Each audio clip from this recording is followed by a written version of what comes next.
Currently in the U.S., the way we assess obesity-related health risks is with something called body mass index, which is your weight in kilograms divided by your height in meters squared.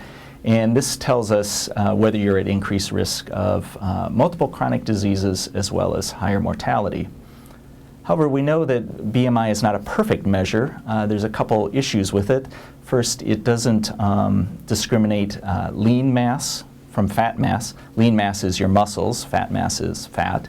And it also doesn't say anything about where your weight is located. Is the extra weight in your hips or is it in your belly?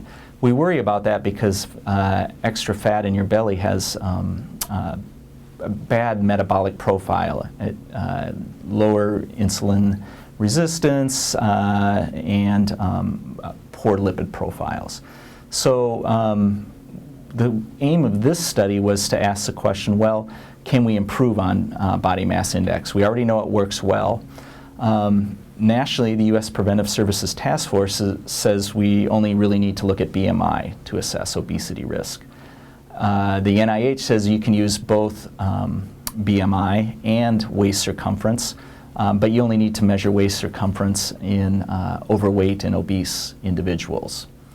We wanted to ask the question, well, what would waist circumference add beyond BMI? And to do this, you really need a very large study because these are highly correlated. So what we did is brought all the original data in from 11 different cohort studies that were conducted in North America, Europe, and Australia, pooled them together, and then asked the question, okay, if we already know BMI, what could waist circumference in addition tell us? We found that waist circumference was positively associated with higher mortality risk after you accounted for things like age, smoking, alcohol, physical activity, and BMI. So BMI was already in the model.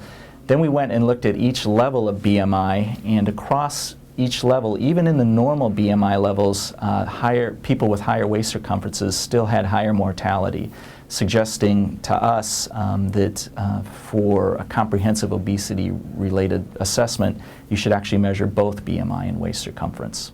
I think physicians have known that.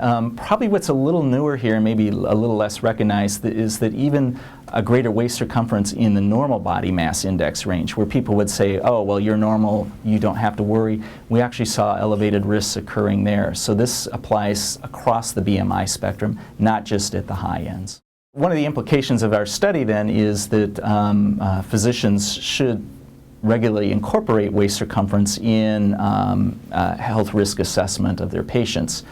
What can patients do about it? Well, if you already have low BMI or low waist circumference, then the goal would be to maintain that over your life course. If you have a high BMI, and particularly a high waist circumference, then the first issue should be, well, we don't want it to get larger because there's incremental health risks. And even if you can make a small decrease, there's actually strong health benefits for that. So you don't necessarily have to go back to the very low levels, but even losing some belly fat, and that's usually through changes in diet and physical activity, will have important health benefits.